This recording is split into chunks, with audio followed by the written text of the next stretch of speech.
Machiavelli in this Illuminati, all through your body. The blows like a 12-gauge shot. Feel me? And God said He should send His one begotten Son to lead the wild into the ways. Follow me. Abdou, Eddie et Kylian. Mais il n'est pas avec le groupe parce que la situation est la même situation que contre Toulouse. Et voilà, rien n'a changé. Pour ça, tous les autres sont disponibles. Bonjour coach. Est-ce que c'est différent de préparer un match qui va précéder 2 semaines de trêve internationale? Est-ce que vous le préparez différemment? Non, pas du tout. Le chose compliquée arrive après la trêve, quand tous les joueurs ont fait les différentes vols, c'est ça? Vols? Des différents vols, peut-être jouer différents postes différents, jouer un différent style dans l'équipe nationale, et après c'est le moment difficile, le moment compliqué pour préparer et pour gérer tous les joueurs, c'est après la trêve. Avant la trêve, il n'y a pas de choses qui m'intéressent, parce que c'est à nous demain de trouver la solution, et nous sommes là pour nous et pas pour l'équipe nationale. Non, c'est en avance. Rien ne change. Thomas, bonjour, on est Nicolas Payard d'Infosport Plus. On n'est que le 29 août. Le mercato n'est pas encore fini, ça se termine lundi. Est-ce que vous avez des angoisses, des inquiétudes, des craintes? Et est-ce que vous pensez que la semaine prochaine, en conférence de presse ou après la trêve internationale, on pourra parler de Neymar ensemble ou pas? Ah oui, mais je peux seulement dire que je suis calme, tranquille. La situation dans le foot, dans le monde du foot est fou. Toutes les choses peuvent venir. Et pour ça, c'est pas le moment pour perdre la tête.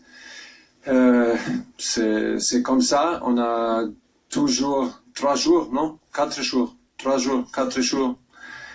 Toutes les choses peuvent venir, et peut-être rien va changer. Et pour ça, je suis seulement le coach. Et c'est le plus important de rester concentré sur des choses qui on peut influencer. Influence. Et ça, c'est l'équipe, c'est l'entraînement, c'est préparation pour un match comme demain.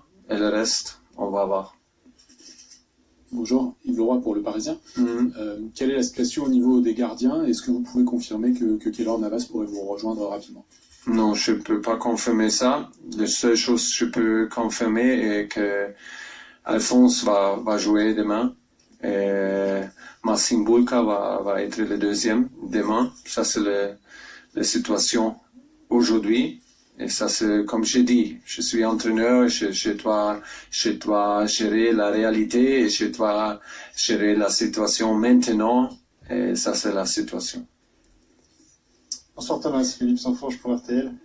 Je me permets d'insister un petit peu sur le dossier Neymar. Est-ce qu'à votre connaissance, le club s'est fixé, avec votre accord, avec l'accord de Leonardo, une deadline, de dire à un moment donné, on va arrêter et on va dire il reste ou il part? Mais vous pensez qu'on a fait un deadline à 29e ou à 30? Mais ça, c'est un peu tard pour un deadline, non? Le deadline est le deuxième, non? Maintenant. Je ne sais, mais maintenant c'est un peu tard pour un deadline. Vous semblez le prendre avec beaucoup de sourire et de philosophie. Est-ce qu'à l'intérieur du groupe, au quotidien, ça ne devient pas pesant au niveau de la gestion des joueurs et de la construction de l'effectif pour la saison, sachant qu'on parle du joueur principal de l'équipe? Ah oui, ça change tous, mais qu'est-ce que je peux dire, hein?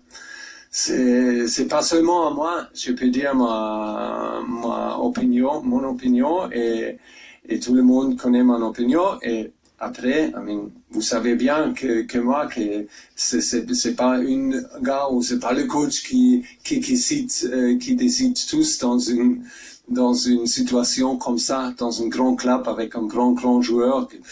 Et c'est une situation entre beaucoup de parties, oui, oui. C'est pour ça, c'est le meilleur le premier objectif est d'arriver à le 2e ou le 3e septembre, et après on peut réfléchir de la composition de cette équipe. Je ne veux pas ça, mais ça c'est la réalité aujourd'hui dans le foot. Bonjour, ici Ambre Godion pour Yahoo Sport. Entre la trêve, l'intensité des matchs, votre préparation qui a été très dure, pour vous, quelle est la première raison des blessures qui touchent votre groupe? Et enfin, est-ce que vous pensez que l'intensité des saisons met en péril la santé de vos joueurs? Merci. Le deuxième, c'est en péril ou quoi?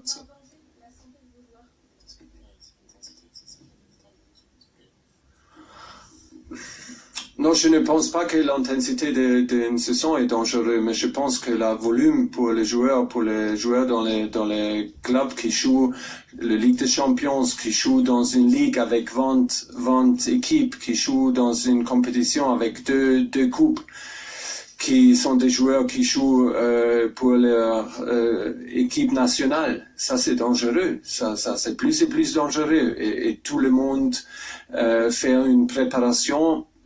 Je ne sais pas qui ce sont des phases de préparation qu'on peut utiliser en mot que préparation pour des choses qui tous les grands clubs font dans ces moments, avec beaucoup de vols, avec beaucoup de changements, avec dans différentes zones de climat et du temps. Et oui, et maintenant on joue une Copa América, il arrive tard. On joue une Coupe d'Afrique, il arrive tard.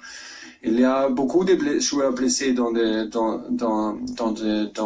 les clubs européens, dans les grands clubs. Et maintenant, ça ne va pas arrêter. Ils jouent encore la qualification pour les championnats européens. Ils jouent encore une Copa América après. Et oui, c'est ça. Et maintenant, on a une situation, il y a beaucoup de choses. Il y a beaucoup de raisons pour être blessé ou pour avoir une blessure. On n'a pas une seulement sujet pour résolver, pour n'avoir pas encore de blessures. Mais oui, après la trêve, la situation, c'est très compliqué pour nous. Et oui, voilà. Mais tous les spectateurs veulent regarder des matchs avec des joueurs avec la qualité, avec des joueurs populaires, avec des joueurs grands, avec des grands joueurs. Et pour ça, on doit aussi protéger. Et maintenant, on a une situation, je peux seulement prendre 6 joueurs sur le banc, je peux seulement changer 3 fois par match. On joue. C'est difficile. Hein. En Italie, je pense qu'il peut prendre 20 joueurs pour un match. En Allemagne, c'est maintenant, je pense, aussi 20 joueurs pour un match. Et voilà. Et on discute beaucoup de changer peut-être plus de joueurs. Oui, pour contrôler le risque, mais c'est compliqué, c'est vraiment compliqué. Et je pense que les joueurs prennent le risque dans ce moment, et ça c'est dangereux, l'intensité de toutes les compétitions. Bonjour coach. Bonjour. Vous avez donc 2 blessés importants en attaque. Est-ce qu'il y a une chance demain que José Rodriguez fasse partie du groupe pour le match face à Metz? Merci. Oui, il est avec nous. Je dois dire, il a fait très très bien pendant la préparation, pendant les premières semaines, parce qu'il est avec nous depuis le premier jour. Et il a fait super professionnel. Et il a fait des matchs amicaux avec nous. Il connaît tous les principaux, il connaît tous les choses qu'on veut. Et voilà, il a fait entraînement aujourd'hui, il est avec le groupe. Et on doit décider demain. Alexis Hontan pour l'AFP. La presse espagnole affirme que vous êtes en contact avec Ousmane Dembélé. Est-ce vrai? Et est-ce que c'est un joueur qui vous intéresserait éventuellement pour le PSG? De Ous? Oui, qui a dit ça? La presse en espagnol, là, oui. Ok, tout le monde dit quelque chose et après je dois parler de cette chose. Ah oui, je connais Ous, c'est clair, c'est facile de dire des choses ça. Il y a beaucoup de rumeurs, il y a beaucoup de choses, mais comme d'habitude, je ne parle pas des joueurs si ils sont des joueurs de notre club et Ous il a un contrat avec Barcelone et c'est clair pour moi que je ne parle pas de Ousmane ici.